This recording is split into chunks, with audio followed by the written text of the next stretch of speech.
दूसरी तरफ खुशी को रायना के घर से निकलता देख रायना की फ्रेंड्स आपस में, अरे रितु, ये तो खुशी है, इसके तो पापा बहुत बड़े फैशन डिजाइनर है, फिर ये रायना के घर क्या करने आई थी? मुझे तो लगता है रायना ने इनके डिजाइनर कपड़ों की कॉपी की होगी, इसीलिए खुशी यहाँ रायना को धमकाने आई थी। हाँ, सही कहा तुमने। अब अगले ही दिन रायना बाजार जाती है और बाजार से कम दाम में कपड़े, नेट, लेस, ग्लिटर जैसी अनेक चीज खरीद कर घर लेकर आती है और एक हफ्ते के अंदर खुशी को एक डिजाइनर 1 पीस गाउन सिल कर दे देती है। उसी दौरान रायना की अच्छी कमाई भी होती है। वहीं जब खुशी उस 1 पीस डिजाइनर गाउन को पहनकर अपने घर में घूम रही होती है तो उसे देख उसकी माँ कहती है, अरे बेटी, ऐसी ड्रेस तो अब तक हमारे फैशन डिजाइनर इंडस्ट्री में लॉन्च ही नहीं हुई, तो तुमने ये ड्रेस कहाँ से लिया? माँ, ये ड्रेस मैंने अपनी फ्रेंड के वहाँ से सिलवाया है, एक मामूली दर्जी से। देखिए ड्रेस कितनी प्यारी लग रही है ना। अब इसी तरह खुशी 1 से 2 बार रायना के यहाँ से अपने डिजाइनर कपड़े सिलवाती है और पहनती है। तभी एक दिन खुशी अपनी माँ से, माँ, मेरी बात का बुरा मत मानेगा, पर सच कहूँ तो वो दर्जी लड़की काफी अच्छी और टैलेंटेड है, उसे बस थोड़े से गाइडेंस की जरूरत है। मैं चाहती हूँ कि वो टैलेंटेड लड़की हमारे भैया की वाइफ बने। अरे कैसी बातें कर रही हो, वो गरीब दर्जी इस घर की बहू बनेगी?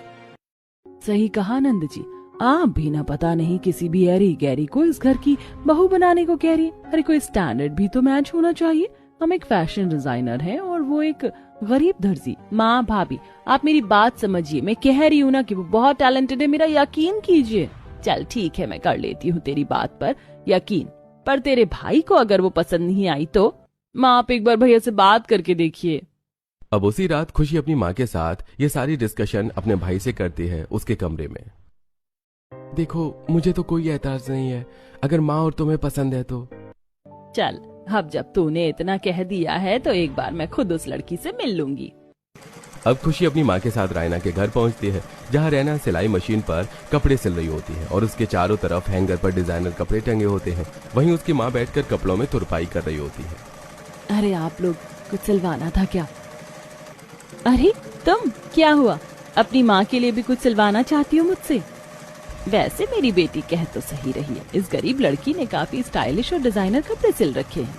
हाँ बेटी, पर अब तुम ये डिजाइनर कपड़े यहाँ नहीं अपने ससुराल में डिजाइन करोगी। मेरी बेटी ने तुम्हारी बहुत तारीफ की है, इसीलिए मैं तुम्हें यहाँ अपने घर की बहू बनाने के लिए आई हूँ। और मैं और मेरा परिवार एक बहुत बड़ा फैशन डिजाइनर है। क्या सच में? मुझे तो विश्वास ही नहीं हो रहा, भगवान ने बैठे बिठाए मेरी बेटी का सपना सच कर दिया। अरे माँ जी, अच्छे लोगों के साथ हमेशा अच्छा ही होता है, और फिर हमारी होने वाली भाभी हैं भी तो इतनी अच्छी, इन्हें तो मैंने पहली नजर में ही पसंद कर लिया था। हाँ बहन जी, मुझे भी आपकी बेटी